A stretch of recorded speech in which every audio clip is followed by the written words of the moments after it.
Hey everybody, it's Mickey here, Mr. India again. This time, talking Porsche today, 944 Turbo. And, you know, we've done a lot of work with this Porsche today. We've done all the engine work, we've done window seals, yada yada yada, a whole bunch of stuff. But today, the actual project's a little bit different. It's to do with the entertainment system. So, a lot of you know that I actually fitted a Apple CarPlay unit over there, and I actually changed the speakers in over here. Somebody had already removed the rear speakers, and the fader control wasn't really doing anything, so I replaced it with in that slot with a USB port for my iPhone. But the thing I found problematic with this particular sound system, as much as it's okay, nice sound, it's missing some bass. And I started exploring options to put some sub bass into the car, and that's not as easy as you think. I wanted to keep the aesthetics of the car so it didn't look non-OEM, so it didn't look customized, and we didn't know how to do it. So I've actually got in touch with my friend from 12 volt OEM integration, Troy, and he's come up with an idea on how to actually achieve some bass lift in the car with the existing sound system without spoiling the OEM look of the vehicle. So let's speak to Roy and see what his thoughts and ideas, because I've got his input on how we can do this, and if you like it, then maybe we can make this available for you guys.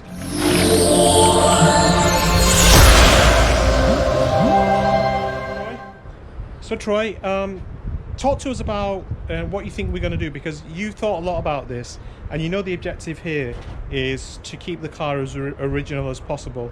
So Troy, tell us what you got in your mind. Okay, so basically there's two cubbies that are in here. We're going to open this up. And we're going to go over here actually on the passenger side, and we're going to build and scan a box here, and we're going to put a 6.5 inch subwoofer, and I'm actually going to do a passive radiator so it'll act like a secondary subwoofer and give you a little bit more bass. And we're going to achieve this with scanning it, and then also putting a micro amplifier that you can hook up to your factory stereo, aftermarket, basically anything. It'll be an all-in-one box that's going to set in here and probably set on this lip here, and also this lip right here for support. So Troy, tell us a little bit about how you're going to construct this subwoofer to fit in there. It looks like a very complicated shape. Tell us a little bit more about that. So what we're going to do is we're actually going to take some cardboard, and we're going to make sections in here to make more of a box shape, and then we're going to tape it off, and we're going to scan it with my scanner over here. What's that scanner for, Roy? This is actually to put it into the computer to get a 3D object so we can print it out. So you're going to do a 3D print of a subwoofer that goes in there? Yeah, correct. Oh, okay, so that's interesting. So those of you who know my last video on the Lusso, Troy actually did a similar process when we wanted to create, well, I wanted to have a subwoofer in the corner space of the Lusso, in the back haunch of the Lusso, that wouldn't actually take up too much boot space. I think we're going to use the same process to try and keep this OEM. So it's not about taking up boot space, but more about how do we keep this thing looking OEM. And I think, Troy, you've identified that this space is a great space for a, what size subwoofer? It's going to be a 6.5 inch sub. 6.5 inch sub. With a passive radiator. And then you're going to 3D print the sub, and that's what that scanner's for, to scan the shape. So we're going to scan the shape, and then it'll fit the subwoofer and actually the amplifier all in one. So Troy, let's go ahead and see what the process looks like. Okay, all right, do it. Let's watch Troy do this. All right, so we're back, and this is our area right here that we're going to be looking at. It's a little dark down in there, but basically what we're doing is I took a piece of cardboard here, and we're cutting it to the rough form, and then we're going to lay it down inside of there and basically level everything. We're going to get a side coming up right here, basically on all sides, create a box, and then we're going to go in and scan it. So I'm going to set it over here, let Greg lay this down in here, and start. We'll start taping it off. Yeah, I'm just taping it off right now, and then he's cutting the other sides. Oh, so that's the bottom of the box. Yeah. Oh, interesting.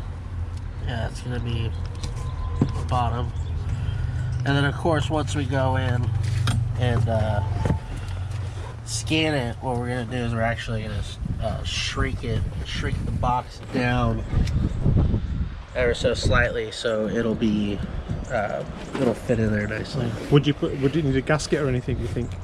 No, Okay. no, it's gonna set, like I said, I'm gonna have it set right here on top of here and on this ledge right here, so it's gonna basically set in this little area right here. Awesome. And then it's gonna be, And will it be easy to take it out so we can change these bulbs? yeah, it's gonna be accessible. You can just pull the whole thing out, and there's gonna be, as long as you leave slack on your wire, which I'm gonna leave when we do this, you know, so you can pull it out. It's actually going to be, you can unplug it, take it out if you wanted to, so that's really nice. So we've just pulled it in to get out of the sunlight so we can do the scanning. And so you're going to tell us a little bit more about the scanner. Yeah, so we're going to be using the Sense 3D scanner, and basically we're going to hook it up to the laptop with the program. Once we get started, we're just going to go in and we're going to scan. And the blue tape helps you pick up the shape of the contours of the... Yeah, the blue tape picks up the best compared to all the rest. It will do it in color, but it's just best to always overlay where you're going to be scanning first. So everywhere you can see the blue tape is where the scanner's going to pick up the contours. And then once scanned... Hey Nikki, can I borrow one of your drop cords, please? Yes, yeah. Put that one. This one okay? Yeah. And basically, once we scan it in there, we're going to put a top on it, cut the holes for everything. And make everything Okay, let's get going. all right. There we go. We're scanning. Yeah. So you can scan the camera. There's the camera. Yeah. And then we can make a 3D scan print. the picture in the camera. Scanning. That's a never-ending loop. Yeah, so if you see see how there's red down at the bottom there, it's not going to pick, or no, it's picking that up, but all the white and the grayish areas. Yeah. So like right now the camera, and then once you go back, see now it's picking that up, so that'll scan. So which is why when we go down here, the blue tape helps pick up. Yeah, It actually picks up the red really good, doesn't it? Yeah. That's. I mean, mainly like the main colors it's going to pick up, so. Okay. Alright, Greg, you want to hit Yes. scan over there? Yeah, you ready? Yeah. Scan. You want to try and be like about a foot away. So look, it's picking up everything.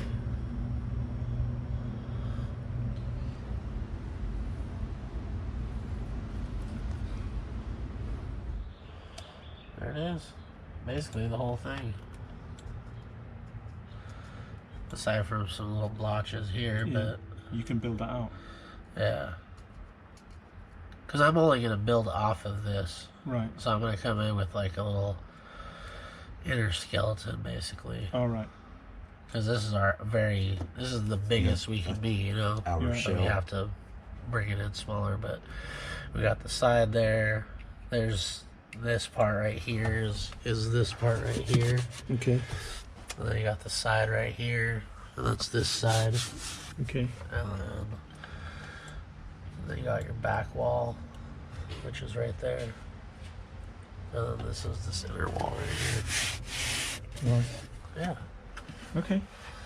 Well, so the scan's done. Yeah. That's part one, like we did with the Lusso. The next thing is actually 3D printing this thing. Yeah. And have you already selected the audio components that we're going to go in there? I have. So can you talk to us a little bit about that? What we're going to be using is a single channel Rockford Fosgate micro amp that will either run it off of your factory stereo if you have it, or you can do it on an aftermarket as well.